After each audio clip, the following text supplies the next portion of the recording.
말씀은 이사야 9장 1절에서 6절까지 말씀입니다. 이사야 9장 1절에서 6절까지 말씀을 함께 봉독하겠습니다. 시작. 전에 고통받는 자들에게는 흑암이 없으리로다.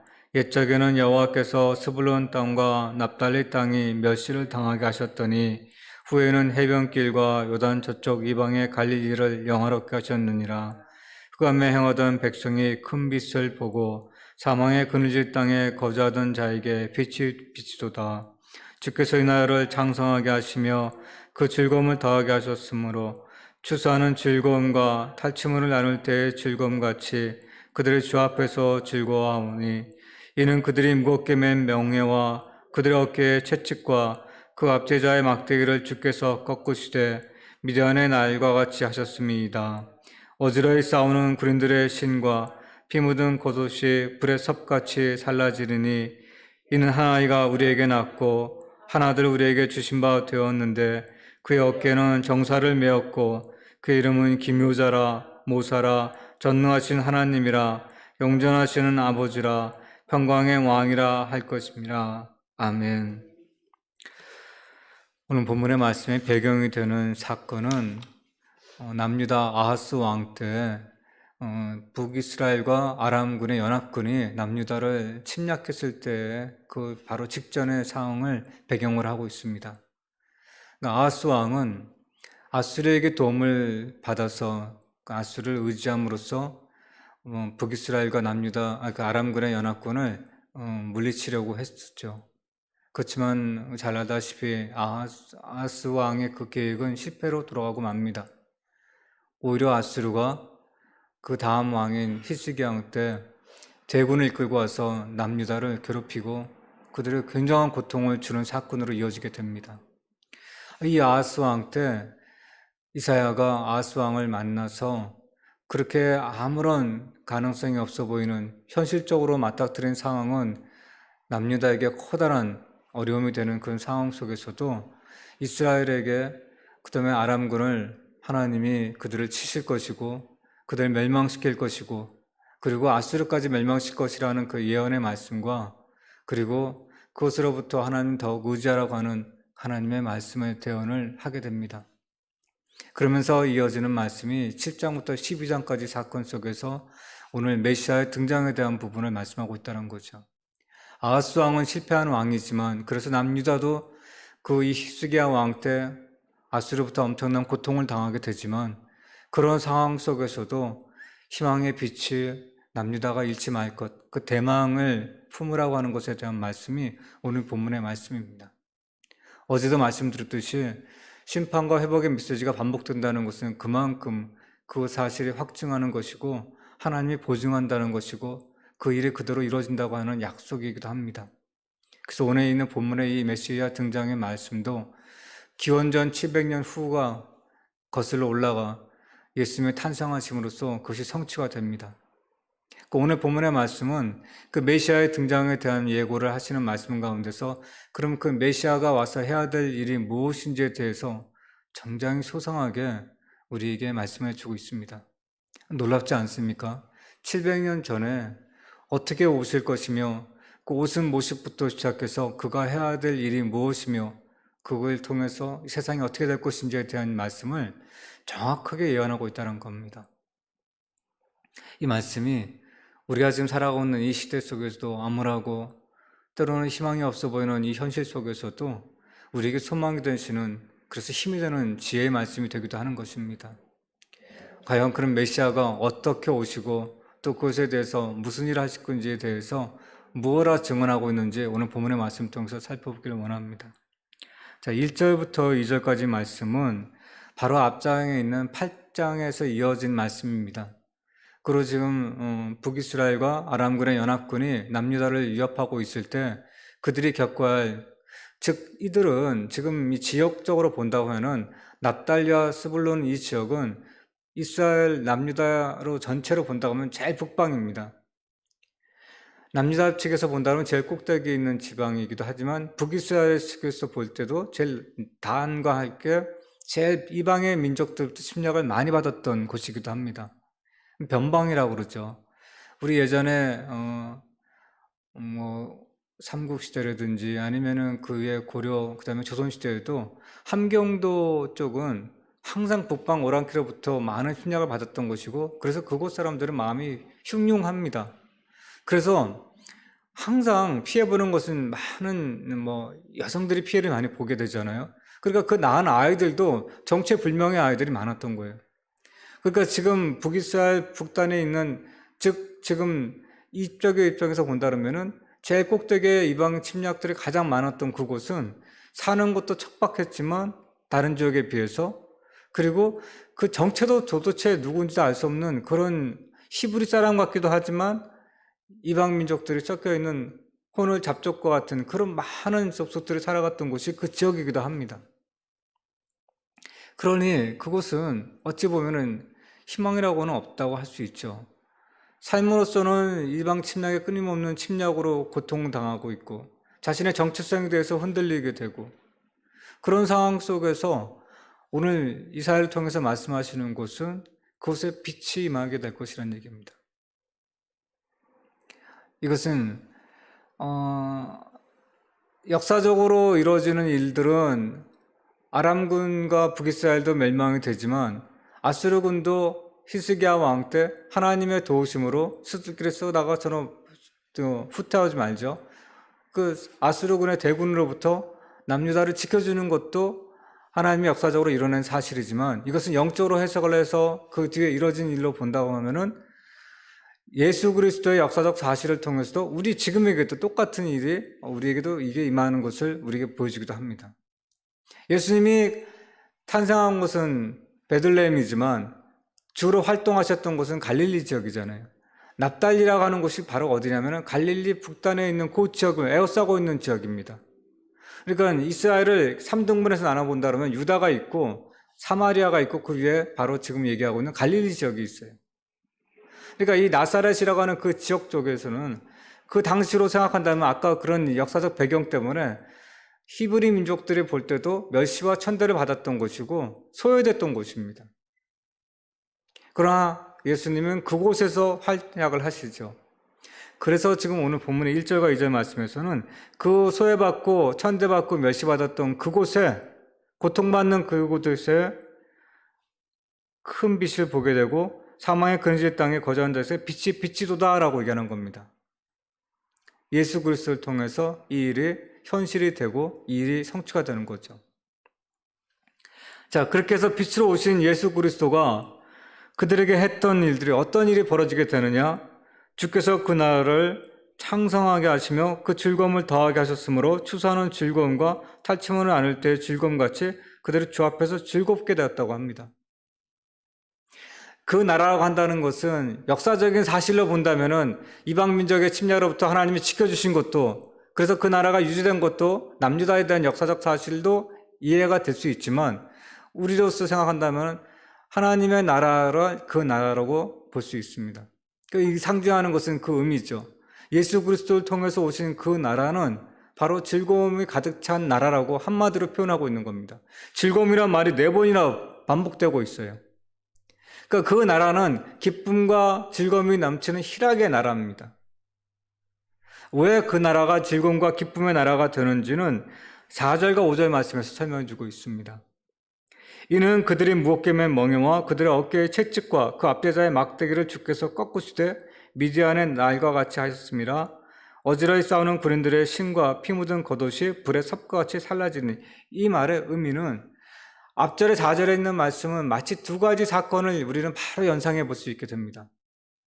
하나는 이 전반부에 있는 4절 전반부에 있는 말씀은 하나님이 애굽에 종살이 하던 이스라엘 백성들을 출애굽 사건을 하면서 그들에게 고통과 멍에를 해방시켜 주신다는 그 의미로서 우리는 와닿게 돼요. 자, 멍에를 메고 있었죠. 그리고 어깨에 채찍으로 학대를 받았죠. 압제를 당했죠. 이스라엘 민족이잖아요. 그 민족을 출애굽시켜서 가나안 땅으로 옮기셨던 하나님의 은혜가 있던 사건이 바로 출애굽 사건에서 이 부분의 말씀을 통해서 우리에게 제시하는 겁니다. 그리고 미디안의 날과 같이 하셨다는 그 말은 기드온의 300용사로서 13만 5천 명의 미디안 대군을 물질렀던 사건이에요. 이 두 가지 사건은 공통된 것이 있습니다. 하나님이 그들에게 자유와 포로로서의 해방됨을 기쁨을 주셨던, 그래서 그 압제로부터 해방시켜줬던 그 두 가지 사건에서는 공통된 것은 뭐냐면 그들이 한 것은 아무것도 없다라는 것이. 미디안도 기도하는 300용사도 항아리에 촛불을 들고 간 거 외에는 아무것도 없습니다. 그리고 출애굽한 이스라엘 백성들은 그들의 노력으로서 출애굽했던 것은 전혀 없어요. 하나님의 전적인 은혜로서 해방을 맞이하게 되었다는 거죠. 그 다음 말씀에서는 그러면 어떻게 그것으로 해방된 그 이후의 모습은 어찌 되느냐? 바로 전쟁이 종식됐다고 하는 것으로서 기쁨을 누리게 된다는 거 얘기를 합니다. 5절 말씀이 신과 피 묻은 겉옷이 불에 섭같이 사라졌다는 것은 전쟁이 종식됐다는 것이에요. 전쟁이 종식돼서 또한 그 나라가 승리를 해왔다는 것을 의미합니다. 그것을 지금 영적으로 해석을 해본다면 하나님 나라가 도래했다는 모든 악과의 전쟁에서 하나님이 승리하시고 그것을 통해서 하나님이 영원한 즐거움의 기쁨의 나라로 우리를 이끌어 가시고 그것이 끝이라는 얘기예요. 그 4절과 5절 말씀이 그 당시의 역사적 사건으로도 이루어졌지만 지금 우리의 영적으로 해석으로도 앞으로 우리에게 소망이 되는 말씀이 된다는 겁니다. 그러면은 이 모든 일을 이루는 것이 가능케 했던 곳에 대한 말씀이 바로 6절이에요. 6절 말씀에서 이는 한 아이가 우리에게 낳고 한 아들을 우리에게 주신 바 되었는데 그의 어깨는 정사를 메었고 그의 이름은 기묘자라 모사라 전능하신 하나님이라 용전하시는 아버지라 평강의 왕이라 할 것입니다. 이 모든 설명은 곧 예수 그리스도를 칭하고 있습니다. 근데 너무나 우리에게 잘 알려진 말씀이지만 이 말이 담고 있는 의미가 무엇일까? 이 짧은 한 절의 말씀 속에서 모든 것이 다 담겨 있어요. 예수 그리스도가 어떻게 오시는 것에 대한 설명과 또 그리고 그가 이 땅에서 해야 될 일과 그리고 그가 이루고 났을 때 어떤 일이 벌어지는 것에 대한 결과까지 다 이 한 절의 말씀 속에 담겨 있습니다.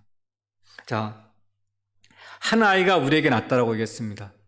이 말이 상징하는 의미를 가만히 헤아려 보게 되면요, 한 아이가 우리에게 낳았다라고 한다는 말은 우리의 육신의 몸을 입고 오셨다는 거예요.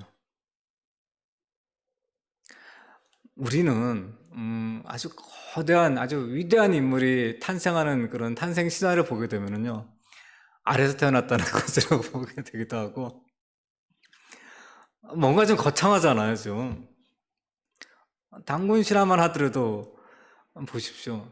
곰이 웅녀가 돼서 환웅과 결혼해서 하늘의 아들 환인의 아들 환웅과 웅녀가 결혼해서 아들을 낳았는데 그것이 당군이다.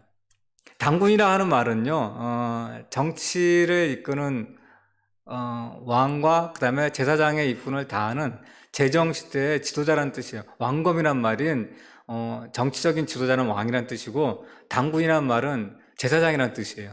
그러니까 당군 왕검이란 말 뜻이 신정이 함께 얻은 통치자라는 뜻입니다. 그런 것처럼 그런 역사적인 그런 위대한 인물들이 태어났던 신화들을 보면은 당군 신화도 있고, 그 다음에 고주몽도 있잖아요. 고주몽도 아래서 태어났잖아요. 박혁거세도 아래서 태어났고, 뭔가 거창하게 그렇게 이 땅에 등장을 해야 되는데, 오늘 본문의 말씀 보게 보면은 그 모든 것을 이루신 예수 그리스도는 한 아이로 오셨다는 거예요. 그 말의 의미를 가만히 헤아려 보게 되면은요, 많은 의미들을 우리는 그 안에서 찾아볼 수도 있고, 그것을 우리는 또 우리 생각하게 만듭니다. 예수님이 예를 들어서 아주 놀랄만한 방식으로, 기상천외한 방식으로 이 땅에 등장을 하셨다고 한다면은 하나님 나라가 어쩌면 이 세상 속에서 도래하는 것은 더 쉽게 많은 사람들에게 이해가 되고 받아들여졌을 거예요. 그러나 하나님은 한 아이를 통해서 예수님을 보내셨던 것은 이유는요, 그 안에는 하나님의 지극한 사랑과 지혜가 담겨 있기 때문입니다. 그냥 그 정말 놀랄만한 방식으로 예수님이 등장하셨다고 한다면은, 그렇게 해서 믿게 되는 하나님의 나라라고 한다면 그건 어쩌면 완전하지 않을 거예요.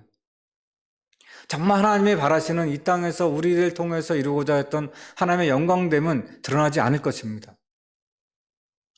하나님이 원하시는 것은 자발적인 순종과 하나님에 대한 경외함으로 하나님의 영광이 드러나길 원하시는 거예요.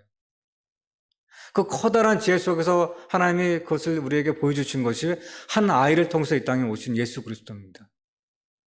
그리고 한 아이로 오셨다고 한다는 것은 한 아이로 오셔야만이, 육신의 몸으로 오셔야만이 우리의 완전한 대속물이 될 수가 있어요. 영이신 하나님이 죽을 수는 없잖아요. 그 우리의 모든 죄를 대속하시겠다고 한다면 동등물로서 희생제물을 드려야 되는 겁니다. 그래서 하나님이 예수 그리스도 육신의 몸을 이 땅에 오게 하셨던 겁니다. 그러나 많은 그 이전의 과거에서는 역사적인 그런 예수 그리스도에 대해서 부정하는 것들이 많았죠. 토케디즘이라 그래가지고 가여은설이라 그래서 그런 영은 신성한 거지만, 거룩한 거지만 무찔로 내려갈수록 육신이라고 하는 것은 더럽고 추한 거, 악한 것이라고 여겨서 하급적인 것으로 여겨서 예수 그리스도가 영으로만 오셨고 보이는 육신은 가짜라고 얘기하는 토케디즘도 있었습니다. 그 성경이 있었어요. 그렇게 믿고 싶었던 게 그 당시에 많은 사람들의 바람일지도 모릅니다. 또 반대로 신성을 완전히 버리시고 예수 그리스도는 육신만 오셨다고 얘기하고 믿고 있었던 시대도 있었어요. 빌립보서 6장 7절의 말씀에 이런 말씀이 있잖아요.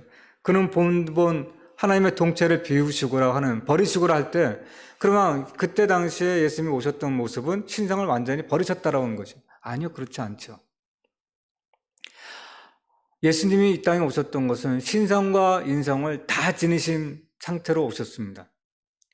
이것은 굉장히 중요한 의미예요. 신성을 오셨다고 한다는 말은 그 뒤 후반부에 있는 일들을 이루게 하시는 능력이 되시는 근거가 되는 겁니다. 자, 보십시오. 기묘자라 모사라 하는 이 말의 의미는 뭐냐면, 원래 원뜻으로 본다면 영어 성경의 대부분이 이것을 어떻게 해석하고 있냐면 원더풀 카운슬러라고 설명을 해놨어요. 그러니까 이 기묘자라 모사라, 우리는 하나하나 띄어서 이렇게 성경의 말씀을 기록하고 있지만 대부분의 영어 성경에서는 하나로 그러니까 기묘자의 모사라고 얘기합니다. 그 기묘자라고 한다는 것은, 원더풀하다는 것은 우리가 인간이 지니고 있지 않은 초월적인 능력을 지니신 거란 의미죠. 그 모사라고 한다는 말은, 카운슬러라고 한 말이 결국 우리는 보혜사라는 의미란 거예요. 모사란 건 모사꾼이라고 우리는 나쁘게 얘기하면 그렇게 얘기하잖아요. 모든 지혜가, 완전한 지혜를 지니고 있다는 겁니다. 그러니까 초월적인 신성인 하나님의 그 모든 것을 지니신 예수 그리스도가 육신의 몸으로 오셔서 그가 행하는 모든 것들을 완전한 지혜로 행하셨다는 거예요. 그게 기묘자라 모사라는 뜻입니다. 그건 바로 신성과 인성만 지녀서는 안 되는 거죠. 그러니까 우리의 완전한 대속물이 되시기 위해서 우리의 육신의 몸으로 입고 오신 예수 그리스도와, 그리고 기묘자라 모사라고 하는 그 표현처럼 원더풀 카운슬러라고 하는 우리를 완전하게 도우시는, 지혜로서 도우시는, 우리의 인간적인 능력을 초월하시는 신적인 능력을, 신성을 지니신 분, 바로 예수 그리스도 두 가지를 다 양성을 지니셨다는 것을 이 말씀에서 의미하고 있다는 거예요. 이걸 이사야가 지금 얘기하고 있는 겁니다. 그래서 그가 하는 일들은 사람의 일로서만 해나가는 것이 아니라 전능하신, 마이티한 일로서 해나가신다고 하는 말로 전능하신 하나님이라고 또한 얘기하고 있는 겁니다. 그래서 그 일을 이루시는 모든 일들은 하나님이 할 수 있는 일들을 예수 그리스도를 통해서 이뤄내신다는 거예요. 인간의 일로서, 이 뛰어난 인간의 능력으로서 이루어낸 일들이 아니라 하나님의 일로서 예수 그리스도가 그것을, 하나님의 일을 감당해내신다는 게 바로 전능하신 하나님의 의미입니다. 그런데 그 마지막에서 두 번째 영존하시는 하나님 아버지라고 얘기합니다. 영존하시는 아버지라고 한다는 의미는, 그러면 하나님의 아들로 오셨다고 한다는 의미와 아버지라고 한다는 의미가 어떤 의미냐? 그래서 서로 충돌되는 것이 아니냐고 얘기하지만 그렇지 않고, 이것은 바로 완전하신 신성의 의미를 지니고 있다는 것이에요. 육신의 몸으로 이 땅에 오셨던 그 예수 그리스도는 하나님의 아들로서 우리는 보지만, 이 영존하시는 아버지라는 말씀을 통해서 예수 그리스도의 기원은 이 땅에 오시기 전에 이미 벌써 영원부터 함께 하셨던, 하나님과 함께 하고 계셨던 분이라는 것이에요. 그러니까 이 예수 그리스도는 완전한 신성의 분을 지니신 분이란 거죠. 그 영원하신 하나님이시 이 땅에 오셔서 하는 일은 마지막에 평강의 왕이라고 얘기합니다. 평강은 그 말 의미가 바로 샬롬이잖아요. 그러면 예수님이 육신의 몸으로 이 땅에 오셔서 우리의 대속물이 되셔서 그가 십자가에 죽으신 그 일을 이루실 목적은 바로 평강이라는 겁니다. 근데 인간은 평강을 이뤄낼 수 없잖아요. 인간의 어떠한 노력을 통해서도 우리는 하나님과의 끊어진 그 관계를 이을 수가 없습니다. 십자가의 대속물을 바치셨다고 한다는 것은 바로 하나님과 우리 사이에 끊어진 관계를 이어주는 역할을 하신다는 거예요. 어떤 관계로?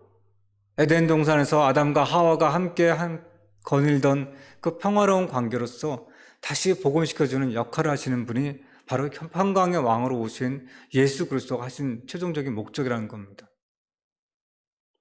그러니 이 짧은 말 속에 모든 게 다 담겨 있는 거죠.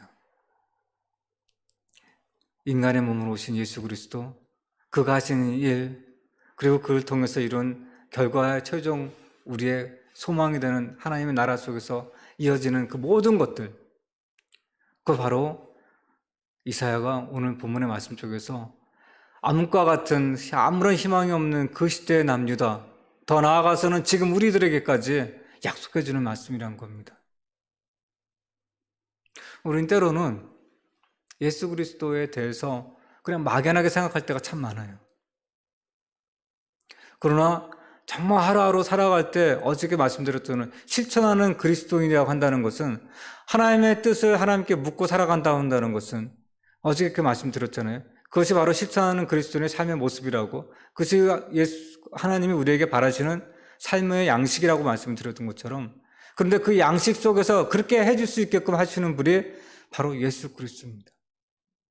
원더풀 카운슬러. 그래서 얼마나, 그럼 예수 그리스도가 이 땅에 오신 것에 대해서 우리는 지극히 그분에 대해서 경배하고 감사로서 그분을 섬겨야 되는 것이 마땅한 우리의 본분이 되는 거죠. 그럼 우리는 그렇지만 반대로 생각한다면, 하나님의 입장에서 본다면은 그것을 우리에게 보내신 하나님의 그 마음은 어떤 마음이겠냐는 얘기예요. 그것은 하나님은 얼마나 우리를 사랑하실까 하는 생각인 거예요. 얼마나 우리를 사랑하시기에 그 완전한 지혜로서 그 예수 그리스도를 우리에게 보내셔서 우리를 구원하셨을까?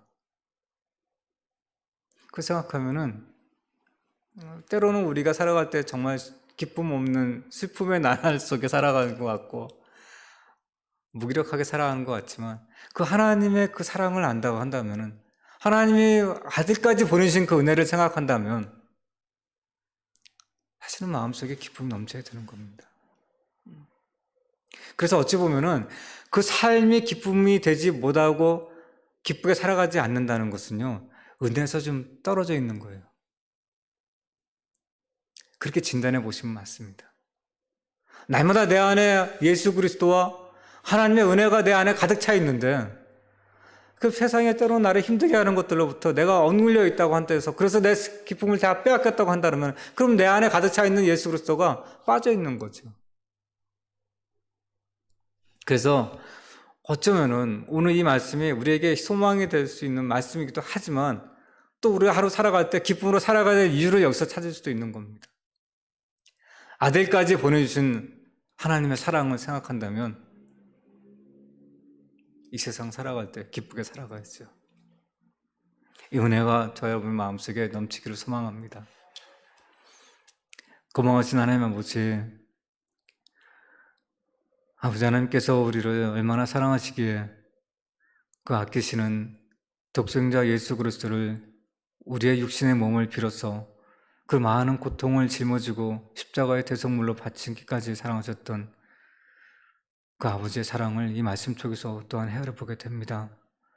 거치고 힘든 세상 속에서도 아버지가 우리를 사랑하시는 것에 대한 은혜를 마음속에 품고 오늘 하루도 기쁨으로 살 수 있도록 하여 주시고, 그 아버지가 계시기에 당당하게 세상 속에서 빛의 자녀로 살아갈 수 있도록 하여 주시고, 그 아버지 하나님께 감사할 수 있는 마음으로 하루를 보낼 수 있도록 주님 저희와 동행하여 주시고 함께하여 주옵소서. 모든 말씀 속에서 우리에게 힘과 지혜가 됨을 깨닫게 하셔서 그 말씀대로 살아가기를 결단할 수 있는 우리의 신앙이 되게 해주시고, 그 뜻대로 살아감으로써 주님께서 기뻐하는 우리 지체가 되게 하여 주옵소서. 감사의 모든 말씀을 예수님 이름으로 기도로 싸움나이다. 아멘. 하늘에 계신 우리 아버지여, 이름이 거룩히 여김을 받으시오며 나라의 마옵시며 뜻이 하늘에서 이룬 것 같이 땅에서도 이루어지이다. 오늘날 우리에게 일용할 양식을 주옵시고, 우리가 우리에게 죄 지은 자를 사하여 준 것 같이 우리의 죄를 사하여 주옵시고, 우리의 시험에 들게 하지 마옵시고 다만 악에서 구하옵소서. 대개 나라와 권세와 영광이 아버지께 영원히 싸움나이다. 아멘.